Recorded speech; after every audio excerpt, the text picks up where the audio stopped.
Alright, just to let you know what's going on, I started overheating, and I was told that it's probably because I got buildup in the ports and the veins of my motor, and I was trying to figure out what the problem is. I got water flowing, as you can see. The water's coming out of the telltale. I put that in just so I could recycle it. I ended up cutting this 55-gallon drum into 2/3, filled it, and put 1 gallon of muratic acid. You can buy at your local hardware store. I will show you the bottle here in a second. And I'm running it, letting it cycle through the engine.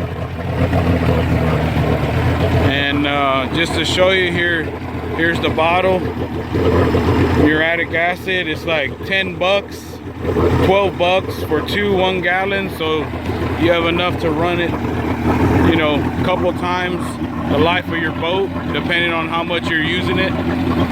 But I'm gonna give this a try and see if that helps the issue.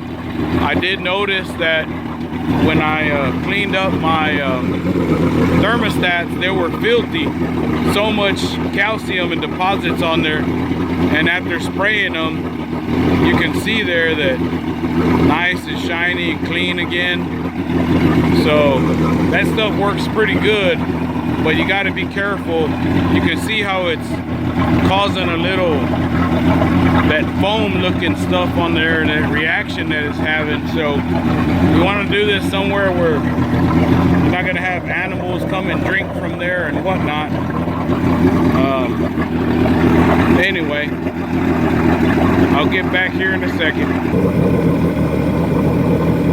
Just want to let you know that as soon as I would turn it on, this puppy was cranking up above 160 degrees.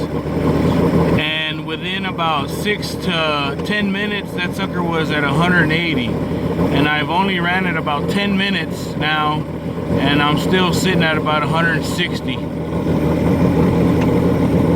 Another thing I want to let you know is try not to run it more than about 15 minutes, because you got to remember all that water in that barrel is cycling around. Only a little bit is spilling out, and I'm recycling it back, as you can see, coming from the telltale.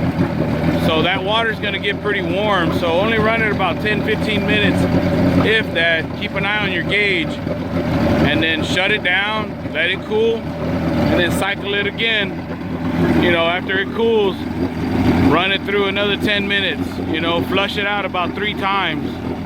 Make sure you got a good, you know, clean flush. Get everything out of there.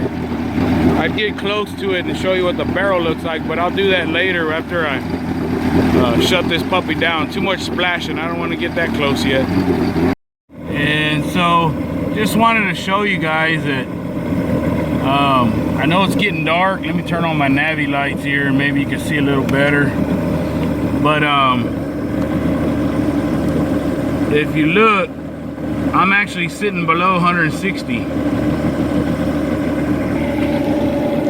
And that was, you know, I'm running about 10 minutes so far. So for it to be below 160 is damn good, because prior, this bad boy was climbing to 180 quick, and didn't like that.